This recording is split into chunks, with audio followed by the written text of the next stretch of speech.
आ रही हूँ, हमने नेपाल में जो स्थितियां देखी हैं, जेनजी एकाएक सड़कों पर उतर आए हैं और उसके बाद जो उपद्रव हुआ है, अब दोबारा इस तरह की सिचुएशन भविष्य में ना उत्पन्न हो, ये भी कहीं ना कहीं सरकार की जिम्मेदारी हो जाती है इसे, क्योंकि अब ये जेनजी को पता है कि अब वो सड़कों पर जिस तरीके से अपना मैसेज उन्होंने कन्वे किया है, तो ये भविष्य में भी हो सकता है कि जब कभी आपको लगे कि सरकार आपके हिसाब से काम नहीं कर रही है या फिर चीजें उस तरीके से नहीं हो रही है, तो मुझे लगता है कि शायद ये मैसेज तो पहले जा चुका है। तो ये सब ना हो, ये कितना बड़ा चैलेंज है और इसके लिए क्या कुछ किया जाएगा?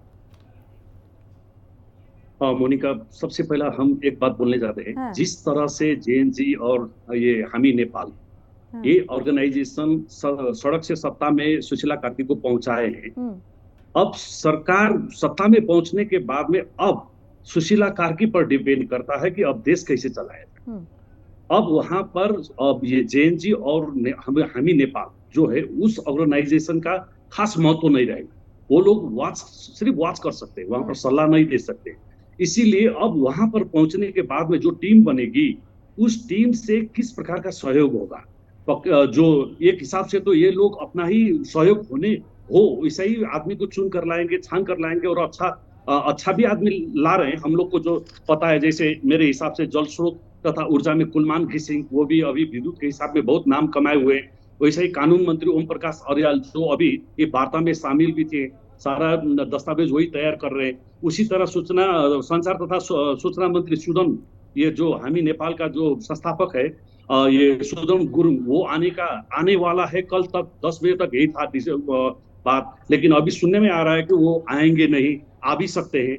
वैसे ही शिक्षा मंत्री में सुमना श्रेष्ठ, जो राष्ट्रीय स्वतंत्र पार्टी का है, जो पहला भी शिक्षा मंत्री हो चुके हैं, वो कल तक राष्ट्रीय स्वतंत्र पार्टी की तरफ से सिर्फ वही एक शपथ ग्रहण समारोह में पहुंचे थे, और वो उनसे गले लगाकर सुशीला कार्की कुछ बोले भी थे। हम्म। इस हिसाब से सब एक अड़कल के क्या काटने लगा कि शिक्षा मंत्री वही होंगे। लेकिन आज सुबह उनका एक स्टेटमेंट आया कि नहीं, हम बाहर से सब सहयोग करेंगे, कैबिनेट में नहीं जाएंगे। इसी तरह गृह मंत्री में पूर्व उपरती, जिसको जर्नल बोलते हैं, बालानंद शर्मा पौडेल, वो अनमिन के भी कुछ सहयोगी थे पहला, जिस समय यहाँ नेपाल में अनमिन था। इस हिसाब से 5 मंत्री सब जो आ रहे हैं, ये तो एक से एक अपने हिसाब से सब जमा हुआ है, प्रो हम्म। हो चुके हैं ये लोग।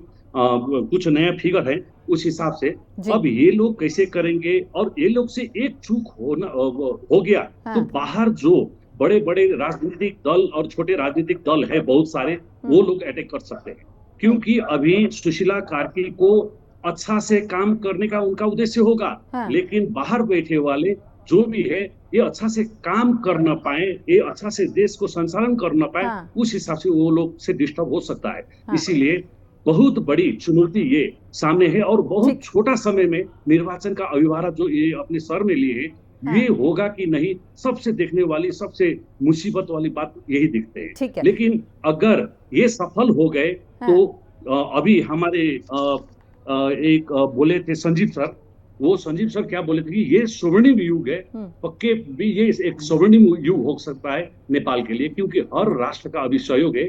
ये आंदोलन के पश्चात जिस हिसाब से अभी आज ये हम्म। सुशीला कार्की जी आए हैं, हम्म। एक बहुत कुछ दाग नहीं है, बेदाग है, हम्म। और बहुत सशक्त